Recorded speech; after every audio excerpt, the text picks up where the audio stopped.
Hi, I'm Charles with AniCap. Previously, we saw that Shu awakened a mysterious power that allows him to earn points from people's negative emotions. With these points, he is able to purchase fruits that greatly increase his training efficiency. He found out that his neighbor is actually someone very powerful, so he has decided to ask to learn swordsmanship from him. The story continues as we see Shu watch a recording of a crime being committed by a level E awakened. He wonders what could be causing him to receive points from Master Lee, as he has gotten many all day. Outside, he sees Chao as he can hear classmates gossip about how powerful she's becoming. On his way home, he sees that Leshao is frustrating Master Lee immensely as she is being a difficult student. He realizes that his and Leshao's star systems must be connected, and that any resentment she creates will earn him points. Her personality is perfect for antagonizing others, so he urges her to continue being herself. Master Lee then requires that Shu wear weights to improve training, and Shu says that his special Yuan class that is taught by Mr. Fei already increases strength. Master Lee explains that the man who created the course, named Yujin, is a member of the Heavenly Network, and understands training like no other, but extra lessons in body movement will help Shu achieve his goals. Shu then easily handles the weights and requests the next lesson. Master Lee demonstrates his abilities and tells Shu to swing a sword 1,000 times, making sure to feel the changes in his body as he does. He knows that his muscles currently have no memory, only talent, and once his swordsmanship becomes instinctual, he will be able to achieve another level. Afterwards, Master Lee would like to know what Shu thinks makes someone strong, and he explains that those who are strong enough to ignore the rules can be considered strong, but Master Lee explains that experience is what is needed to get there. He then asks if Shu is willing to take on greater responsibility when he comes to possess great power in the future, but Shu says no, explaining that his only responsibilities are to survive and take good care of Leshao. Master Lee tries to explain that she is not the only one he will be able to take care of, and could help others. However, Shu still says he won't, since it has been very hard for him to even just survive in this world, and he doesn't have any lofty ideals.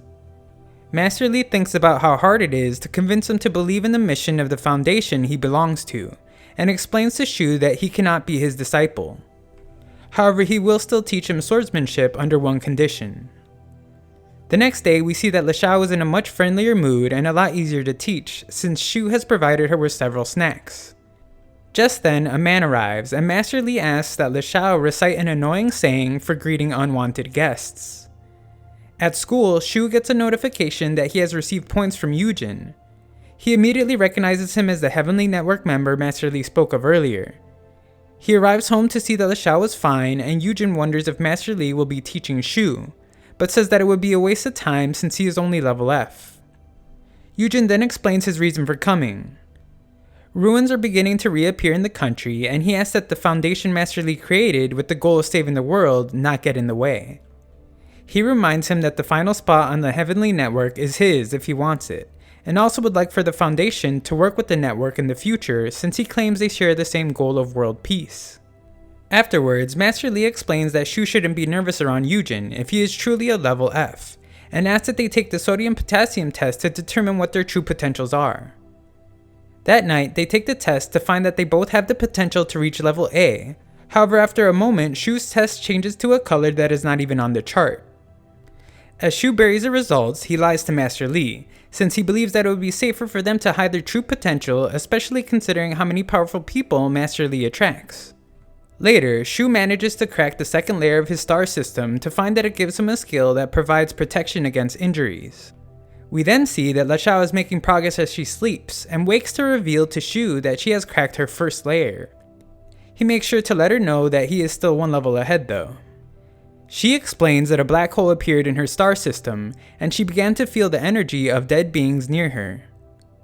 After picking one, it was sucked into the black hole. Now she can call upon it and have it do whatever she wants. They find some more dead ants to test if she can control multiple at the same time, but she cannot. After trying it on a bird, she explains that it has no time limit and barely takes any energy, but it depends on the quality of the spirit she controls. Leshao would like to try it on something stronger and requests that they go to a cemetery, but Sha doesn't like that idea. Instead, he brings her to a slaughterhouse to find a pig, explaining that if she doesn't like that, he knows of a donkey nearby. That night, Shu asks that she get her piggy out. Once she does, he runs some tests to understand the spirit a bit more, only to see that he has upset Leshao very much. To make amends, Shu makes her favorite meal. When she asks why he is smiling, he explains that he is just happy that he can provide her with such good food every day now. He then thinks about how great it would be if he could buy the house they are renting when he senses something happening nearby. He attempts to leave her behind, but she explains that she sensed it too and will be going with. He arrives to find Mr. Faye and some other black coats have come in contact with a level D awakened.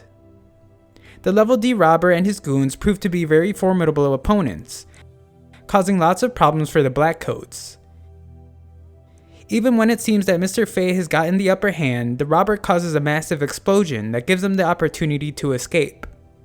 Shu explains that it is too dangerous and tells LeShao to leave, so she begrudgingly does. Shu is surprised to see how well prepared the network is when he sees how much backup has arrived. We then see as the goons would like to surrender since they value their lives more than the money, but their leader points out that they murdered 2 black coats on the bridge and promises to get them out of there. He does manage to get them all out of the building, however he gets chased down by one of the black coats and gets pierced by his weapon. In that tense moment, everyone spots Shu's figure but are unable to tell who he is. He tries to explain that he was simply on a walk, but the black coats chase him anyway. Shu's growth from his training is on full display as he manages to avoid attacks while taking command of the fight. The robber is also doing very well, giving a good example of just how strong a level D can be. Mr. Faye's attempts at affecting the 2 battles in any way go unrewarded, as he only manages to add to some cool explosions, ultimately being knocked unconscious. After Shu sees that everyone is unconscious, he encounters the robber. Shu uses his immense strength to overpower a punch from him and his dagger to finish the robber off. Shu returns home and is inspected for any harm, and tells LeShao that they should go out in an attempt to find some good spirits. She is a bit skeptical since that is exactly what he said earlier when she just ended up with a pig. He thinks they should trust each other more and asks if he has ever tricked her, to which she replies yes. As they leave, Master Lee asks where they are going, and they lie, saying they are going out to eat dinner. After LeShao scouts the area, Shu brings her to where the battle ended. She reveals that she can sense 3 lingering spirits, and he tells her to have the black hole taken the tall guy. However, after trying to bring the spirit out, she reveals that she doesn't have enough power, but should after about a day. She says they can't go home yet since he promised to take her out to eat, but he thought that was just a lie for Master Lee. She explains that he won't believe them if she were to go back on an empty stomach, so he agrees to take her wherever she wants. He explains that she doesn't need to eat so fast since they are financially well off now and he can take her to eat more often. Shu then says that things could get dangerous, so it would be best to hide her abilities for now. She knows and says to stop talking since the food is getting cold.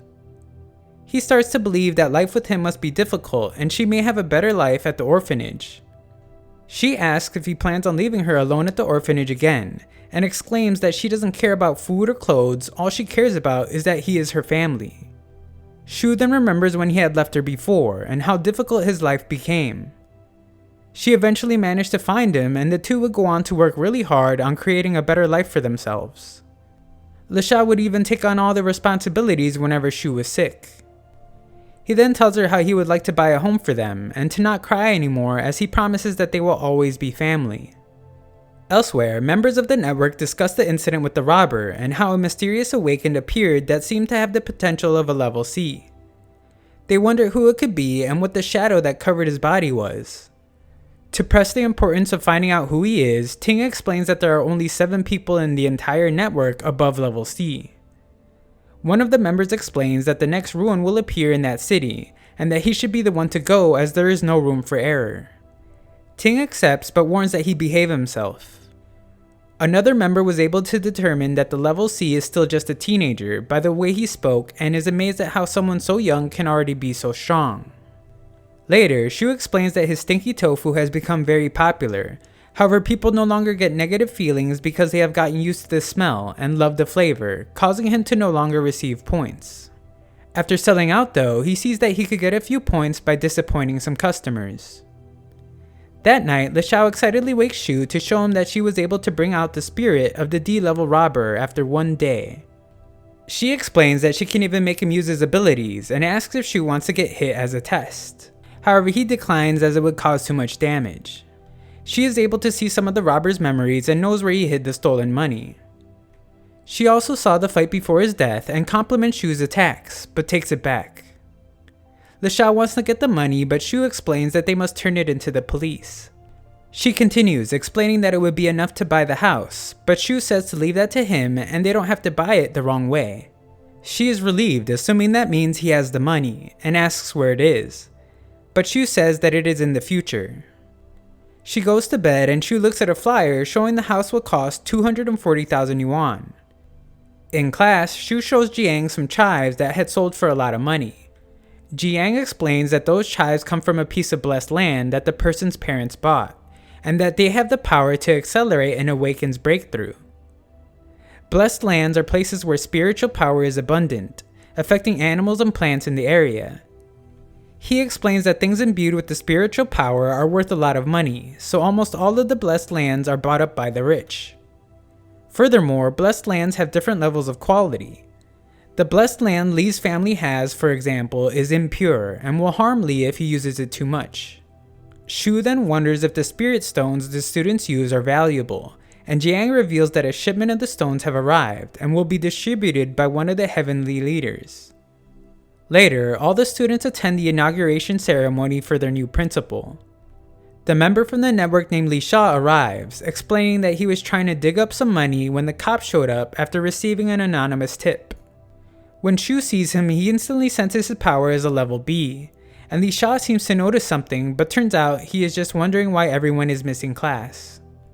As the new principal, Li Sha must make a speech, and all his attempts to get out of it fail. He goes up and simply requests that everyone work really hard. Later, Li Sha formally introduces himself as a level B to the Yuan class, and tells them about the suspicious person that is believed to be a C level. The mysterious person defeated the D-level robber, wields a sword, and is protected by an energy shield. If they see someone like that, they are to report it immediately. He goes on to say that from that day forward, they will receive spirit stones for their training on a monthly basis. Mr. Fei then explains that those with the potential to achieve level C will receive 1 stone, B 2, and A will get 10.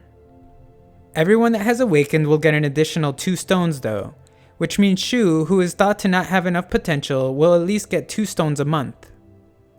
Later, Shu asks Jiang if there is a black market for the spirit stones. Jiang is shocked that he would sell away his future, but Shu explains that he can't focus on training if he has to constantly worry about making a living. The real reason though is that the fruit he buys from his power shop is much better for accelerating growth. Jiang says that the stones are controlled by the network, numbered and forbidden to trade, but there is a black market for them. The price is 100,000 yuan each. Shu says he wants to sell his for 120,000 each, and Jiang finds a buyer. He is also shocked that Shu trusts him to hold on to the stones, and he explains it's because they're friends. Back home, Master Li is shocked to see Li Sha come out of his own house, and Li Sha explains that he was only dropping off the medicine that the network promised to get him. Master Li once again asks that Li Sha recite the annoying greeting for unwanted guests, and she gives the much longer version. Li Sha explains that 2 skeletons that can move freely were found in some ruins, and it could be equivalent to a level E awakener. Li Sha wants to know if he has any information, but Master Li explains that the Foundation has kept its promise to not interfere. Lastly, Li Sha brings up the suspicious level C, and how his fighting style is similar to Master Li's, but backs off quickly when Master Li is offended that he would think it's a student of his. That night, Shu shows Li Sha how much money they now have, and the cell phone he bought her for emergencies. He also explains that he will be taking the day off tomorrow to sign the transfer of the property, as tomorrow the house will be theirs. She is in disbelief, asking if the courtyard, the floors, the walls, the bugs, and ants will all be theirs too. He says yes, and that even the dust will be theirs too. That night, Shu makes more progress with his star system, and we see that a dark cloud seems to enter Li Shao's body. The next day, Shu finalizes the property transfer and receives a text from Li Shao, asking that he return to their home to enjoy a meal together. However, he must decline her offer after he receives an emergency text and phone call that explain all students from the Yuan class are to assemble immediately. Thanks for watching part 2. If this video gets 10,000 likes, I will know you want to continue the series and we'll make part 3. All the other parts in the series will be linked in a pinned comment below.